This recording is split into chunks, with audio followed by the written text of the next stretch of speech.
सुबह सुबह 5 बजे पुष्पा अपने घर से निकल के खेतों की तरफ अकेले निकल जाती है। पुष्पा का आज कॉलेज में परीक्षा है, इसलिए आज वो जल्दी उठ गई है।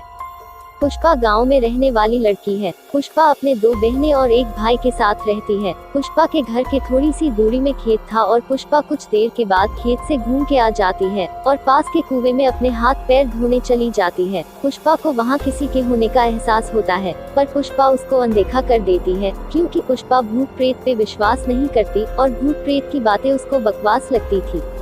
पुष्पा आराम से अपने हाथ पैर को धो रही थी, तभी पुष्पा को एहसास होता है कि कोई उसके पीछे से गुजरा है। पुष्पा पीछे मुड़ के देखती है, पर वहाँ कोई नहीं होता। पुष्पा बहुत डर जाती है और जैसे ही कुएं की तरफ मुड़ती है, उसके सामने एक परछाई खड़ी हो जाती है। पुष्पा वहाँ से भाग पाती इससे पहले वो परछाई पुष्पा के अंदर आ जाती है।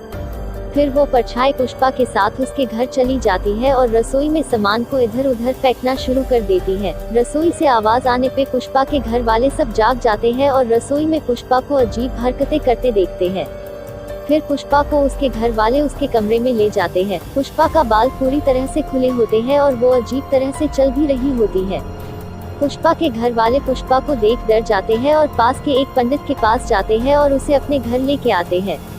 पुष्पा को देख पंडित समझ जाता है कि पुष्पा के अंदर किसी की परछाई आ गई है। फिर पंडित पुष्पा को चेयर में बैठा देता है और उसे उसका नाम पूछता है, पर पुष्पा चुपचाप रहती है। फिर पंडित पुष्पा को अपने माँ का नाम पूछता है और पुष्पा कुछ नहीं बोलती। फिर पंडित पुष्पा को थप्पड़ मार के फिर से उसका नाम पूछता है, तो पुष्पा अपना नाम रामू बताता है।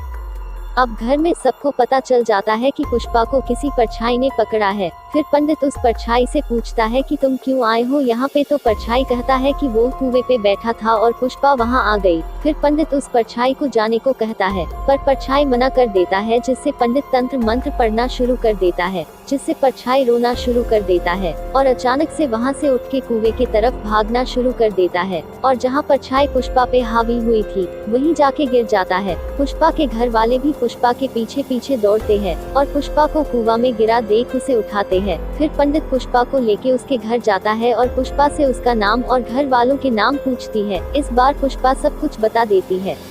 पुष्पा के साथ क्या हुआ था वो उसे याद नहीं रहता और अपने घर वालों से पूछती है, पर उसके घर वाले कुछ नहीं कहते और उसे सुला देते हैं। फिर पुष्पा अपना परीक्षा अच्छे से देती है और उसके घर वाले उसे इतनी सुबह को घर से निकलने के लिए सबको मना कर देते हैं।